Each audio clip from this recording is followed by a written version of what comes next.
Hi friends, வாழ்க வளமுடன். அனைவருக்கும் 2024 புத்தாண்டு நல்வாழ்த்துக்கள். இன்றைக்கி அதோட ஆரம்பமாக ஒரு ஸ்வீட் ரெசிப்பியில் ஆரம்பிக்கலாங்க. வாங்க, கேரட் அல்வா, அதுவும் கிட்ஸுக்கு பிடிச்ச மாதிரி எப்படி பண்ணுறதுன்னு பார்க்கலாம். விளாக்குள்ளே போகலாம். அதுக்கு கேரட் தேவையான அளவு எடுத்துக்கிட்டு தோல் சீவிட்டு நமக்கு தேவையான சைஸில் கட் பண்ணி எடுத்துக்கலாம். அதுவும் இந்த மாதிரி அல்வா செஞ்சு கொடுத்திங்கன்னா குழந்தைங்க அவ்வளோ விரும்பி சாப்பிடுவாங்க. கேரட்டில் இருக்கிற விட்டமின்ஸும் நமக்கு டைரெக்டாக கிடைக்கும். ஸோ இந்த மாதிரி கண்டிப்பாக ட்ரை பண்ணி பாருங்கள். நம்ம கேரட்லாம் கட் பண்ணி எடுத்துகிட்டு வந்துட்டு ஒரு குக்கரில் ஆட் பண்ணிக்கலாம். குக்கரில் கேரட்டை போட்டுட்டு நல்லா பச்சை வாசனை போகிற அளவுக்கு வதக்கி விட்டுருங்க. இந்த ஸ்டேஜில் உங்களுக்கு தேவைன்னா ஒரு ஸ்பூன் கீ விட்டு வதக்கிக்கோங்க. அப்படி இல்லைன்னா வேணாம், நான் கீ ஆட் பண்ணல. நம்ம கேரட் வதங்கி வந்துருச்சு. இப்போ ஒரு 1/4 லிட்ரு பால் மட்டும் ஆட் பண்ணிக்கோங்க.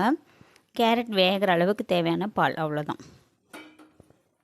உங்களுக்கு கேரட் குவான்டிட்டி கம்மியாக இருந்துச்சுன்னா இன்னும் கம்மியாகவே நீங்கள் ஆட் பண்ணி செஞ்சு பாருங்கள். அவ்வளோதான். இப்போ நம்ம குக்கரை மூடி ஒரு 3 விசில் வர வரைக்கும் விட்டுடலாம். இந்த பக்கம் பேனில் தேவையான அளவு முந்திரி பருப்பை ஒரு ஸ்பூன் கீ விட்டு நல்லா வறுத்து எடுத்துக்கோங்க. அதுக்குள்ளே இந்த பக்கம் 2 ஸ்பூன் கார்ன்ஃப்ளவர் மாவையும் கொஞ்சமாக தண்ணி விட்டு கெட்டி இல்லாமல் கரைச்சி வச்சுக்கலாம். நான் இந்த ஹல்வாக்கு அதிகமாக கீ ஆட் பண்ணலைங்க. ஒரு 3 ஸ்பூன் அளவுக்கு தான் ஆட் பண்ணியிருப்பேன். நம்மளோட கேரட்டும் நல்லா வெந்து வந்துருச்சு. இப்போ நம்ம இதை மிக்சியில் ஆட் பண்ணி அரைச்சி எடுத்துகிட்டு வந்துடலாம். இங்கே பாருங்கள், நம்மளோட கேரட் பல்ப் வந்துருச்சு.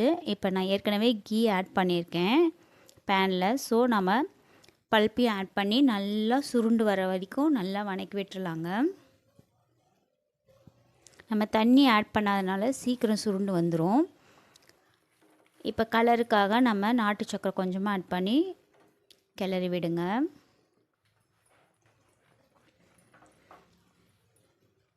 இந்த ஸ்டேஜில் நம்ம சுகரும் ஆட் பண்ணிக்கலாம், ஒயிட் சுகர். உங்களுக்கு குவான்டிட்டி இப்போ நல்லா ஹெவியாக நம்ம ஸ்வீட் அதிகமாக இருக்கணும் அப்படின்னு நினைக்கிறவங்க நம்ம எடுத்த பல்ப்புக்கு 1/2 கப் சுகர் போட்டுக்கோங்க. அதை விட கம்மியாக வேணும் சுகர் அப்படிங்கிறவங்க அதை விட 1/2 கப்பில் ஒரு 1/4 கப் போடுங்க போதும். இப்போ ரோஸ் எசன்ஸ் 1 ட்ராப்ஸ் விட்டு நல்லா கிண்டி விட்டுருங்க.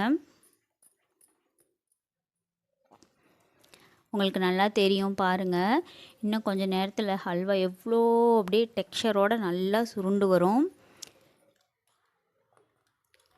அவ்வளோதான். நல்லா சுருண்டு வர ஸ்டேஜில் நம்ம கரைச்சி வச்சுருக்க கார்ன்ஃப்ளவரையும் இதோட ஆட் பண்ணிட்டோம்னா நம்மளோட சுவையான ஹல்வா ரெடி ஆகிடுங்க.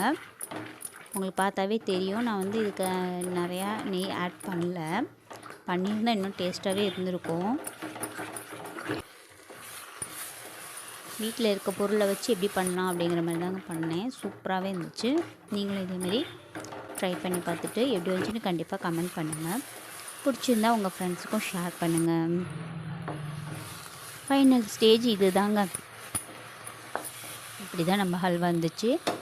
கண்டிப்பாக உங்களுக்கு இந்த விளாக் பிடிச்சிருக்குன்னு நினைக்கிறேன். கண்டிப்பாக லைக் பண்ணுங்கள், ஷேர் பண்ணுங்கள், கமெண்ட் பண்ணுங்கள். நம்மளோட டெக்கரேஷனையும் ஆரம்பிச்சிட்டோங்க. பவுலில் மாற்றிட்டு அனைவருக்கும் இனிய புத்தாண்டு நல்வாழ்த்துக்கள். வாழ்க வளமுடன். பாய்.